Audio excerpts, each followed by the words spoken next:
एक जंगल में डाकुओं का दल रहता था। उनका सरदार डाकुओं से हमेशा यही कहता था, याद रखना, किसी भी कथा या सत्संग में मत जाना, वरना हमारा काम बंद हो जाएगा। यदि काम पर जाते समय कहीं कथा या सत्संग सुनाई दे तो वहाँ से कान दबा कर निकल जाना। हो सकता है कि कथा या सत्संग को सुनकर तुम्हारे हृदय में दया की भावना उत्पन्न हो जाए। हमारे पेशे में दया भावना का कोई स्थान नहीं है। हमेशा मेरी बात याद रखना। डाकू भी बहुत आज्ञाकारी थे, हमेशा अपने सरदार की आज्ञा का पालन करते थे। एक दिन एक डाकू कहीं जा रहा था कि रास्ते में सत्संग हो रहा था। जाने का और दूसरा कोई रास्ता नहीं था। डाकू विवश था, अब वह क्या करे, इसलिए उसने अपने कानों पर हाथ रखा और सत्संग के सामने से निकलने लगा। तभी डाकू के पैर में जोर से कांटा चुभ गया। कांटे के चुभने से डाकू दर्द से करहाने लगा। उसने एक हाथ से कांटा निकाला और आगे बढ़ गया। कांटा निकालते समय डाकू के कान में ये बात सुनाई दी कि देवताओं की कोई परछाई नहीं होती। ये बात उसके दिमाग में बैठ गई।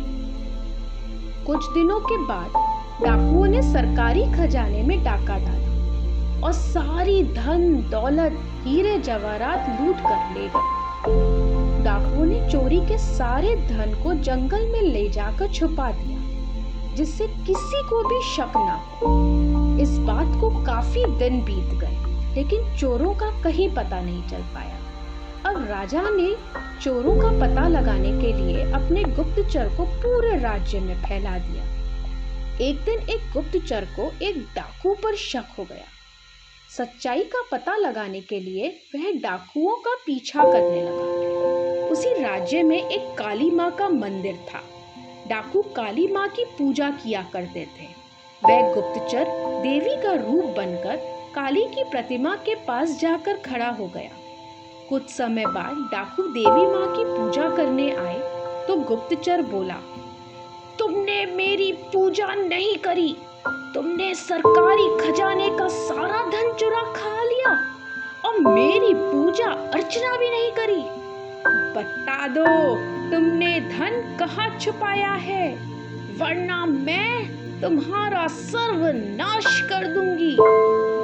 यह सुनकर सभी डाकू डर गए और देवी माँ के चरणों में प्रणाम करके बोले, माँ हमें क्षमा कर दो, हम पापी हैं, अज्ञानी हैं, हम आपकी पूजा करना भूल गए, हमारा अपराध माफ करो, हम आपको अपना सारा धन अर्पित कर देंगे। इतना कहकर डाकू देवी माँ की पूजा करने लगे। जिस डाकू ने सत्संग में सुना था कि देवता की छाया नहीं होती, उसने गुप्तचर को पहचान लिया और बोला, रुको सब लोग, रुको जरा, ये मुझे कोई देवी देवता नहीं लगता। देवी देवताओं की तो परछाई नहीं होती, और देखो इसकी तो परछाई पड़ रही है। यह अवश्य ही कोई जासूस है जो धोखे से हमें पकड़ना चाहता है। मैंने ये बात सत्संग के सामने से गुजरते वक्त सुनी थी। इस प्रकार संजोगवश ही सही सत्संग की एक पंक्ति से डाकुओं ने गुप्तचर को पकड़ लिया और स्वयं बच गए।